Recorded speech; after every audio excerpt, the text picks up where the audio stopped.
Anwar Ibrahim's early political journey is intricately connected to the socio-political transformation of Malaysia, beginning in the 1970s. During this period, Anwar emerged as a leading figure in student activism, especially through his involvement in the Malaysian Islamic Youth Movement, which he co-founded in 1971. Anwar, as a young and passionate leader, became a vocal critic of the government's policies, calling for reforms that address the socioeconomic challenges faced by Malaysians, especially those in rural and impoverished communities. His growing prominence in the movement and his strong stance on Islamic social justice attracted the attention of then Prime Minister Mahathir Mohamad. In 1982, Anwar made the strategic decision to join the United Malays National Organization. His shift from ABIM to UMNO marked a significant transformation in his political ideology, as it allowed him to ascend through the ranks of government. This move also represented a departure from his earlier more radical Islamic views, as he focused on modernizing Malaysia's economy. His approach centered on privatization, industrialization, and positioning the country to compete in the global market. Throughout the 1990s, Anwar held several important government positions, including Minister of Finance from 1991 to 1998 and Deputy Prime Minister from 1993 to 1998. As finance minister, he was instrumental in managing Malaysia's economy during the turbulent Asian financial crisis of 1997-98.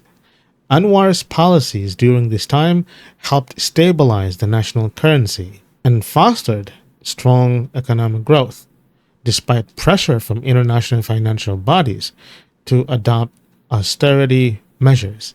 However, Anwar's political career took a dramatic and contentious turn in 1998.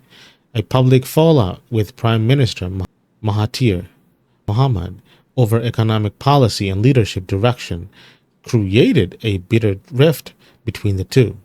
Anwar was dismissed from his position as Deputy Prime Minister and was subsequently arrested on charges of corruption and sodomy, which were widely perceived as politically motivated. Critics argue that the charges were fabricated to remove him as a political rival. His trial and conviction ignited widespread protests, notably the Reformasi movement. Anwar's imprisonment, which lasted for 6 years, turned into a symbol of resistance for many Malaysians who saw him as a martyr, fighting for political freedom and human rights. Anwar's release in 2004, following the federal court's decision to overturn his sodomy conviction, marked the beginning of a new chapter in his political career. He resumed his advocacy for political reform, focusing on key issues such as anti-corruption, political transparency, and the democratization of Malaysia's political system. In 1999, Anwar founded the People's Justice Party, which became one of the leading opposition forces in the country. His leadership within the party was instrumental in uniting various opposition groups and challenging the long-standing dominance of UMNO. Throughout his career, he has consistently advocated for a government that serves all Malaysians, regardless of their race, religion, or economic background. He has also been outspoken about the need for reforms to Malaysia's new economic policy, which he has criticized for perpetuating systemic inequality. In 2022, after more than 2 decades of political challenges, Anwar returned to power as Malaysia's Prime Minister. His election was seen as the culmination of his long political struggle. Anwar's leadership marked a shift in Malaysia's political landscape, with his government focusing on combating corruption, implementing more inclusive policies, and promoting greater political freedoms. His administration has made significant progress in enacting economic reforms, combating corruption through the Malaysian Anti-Corruption Commission.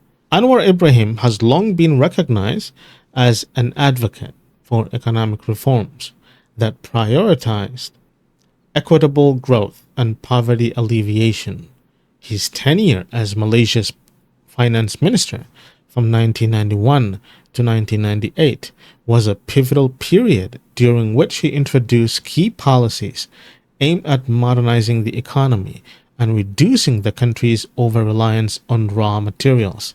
A central aspect of his economic strategy was to shift Malaysia towards a more diversified economy, focusing on industrialization, technological development, and increasing the private sector's role in driving growth. One of Anwar's significant achievements as finance minister was his role in overseeing Malaysia's response to the Asian financial crisis of 97-98.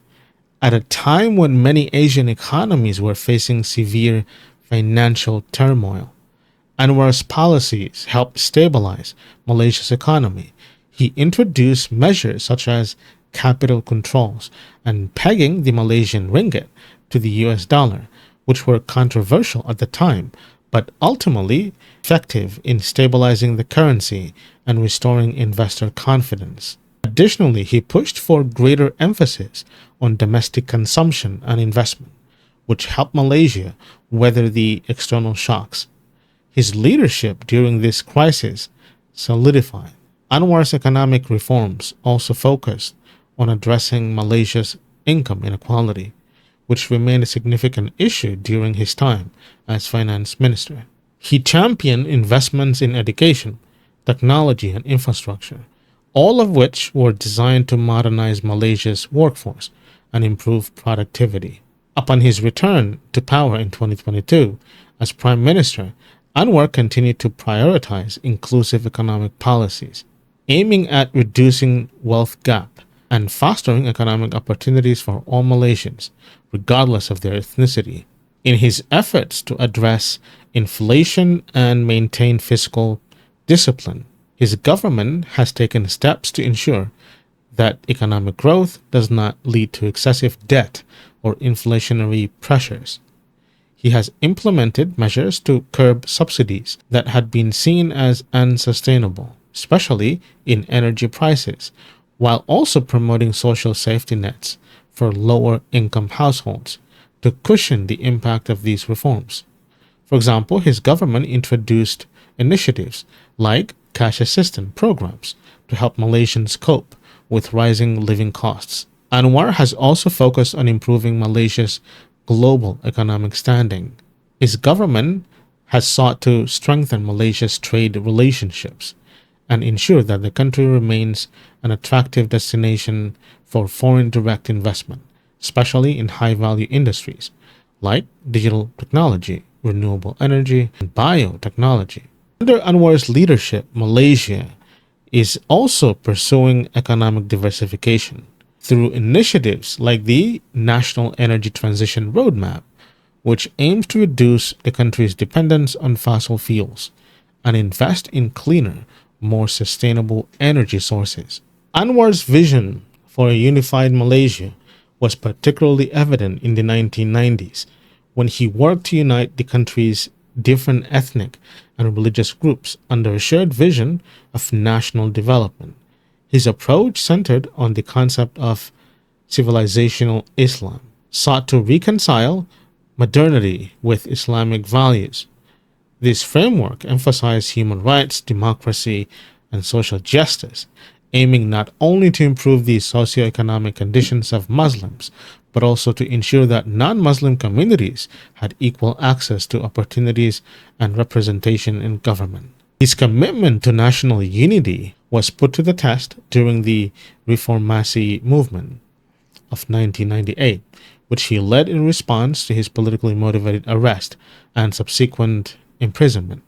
The movement, which called for political reform, also served as protest against corruption and abuse of power, issues that affected all ethnic groups in Malaysia. His leadership of the Reformasi movement helped unite a diverse coalition of Malaysians, including ethnic Chinese, Indian communities, who saw Anwar as a symbol of resistance against the long-standing political and economic dominance of the United Malays National Organization. On the global stage, Anwar has worked to make Malaysia a leader in regional diplomacy, especially within ASEAN. His foreign policy focuses on strengthening relationships with neighboring countries and major powers like America, China, India, and Russia. Anwar understands Malaysia's important location in Southeast Asia and has worked to maintain strong relationships with both regional powers and global powers. For example, he has helped deepen ties with China through the Belt and Road Initiative, while also strengthening the partnership with America in trade and security. His foreign policy is known for its practical and balanced approach. He has consistently supported a rules-based international order, an order that is based on the UN, not the one set by the West, which focuses on working together to solve global challenges. One example is his leadership on issues related to the South China Sea. Malaysia's position on these territorial disputes has been one of careful diplomacy. Let us know your thoughts in the comment section. What do you think of Anwar Ibrahim's achievement? And do you think he has tremendously contributed to the rise of Malaysia?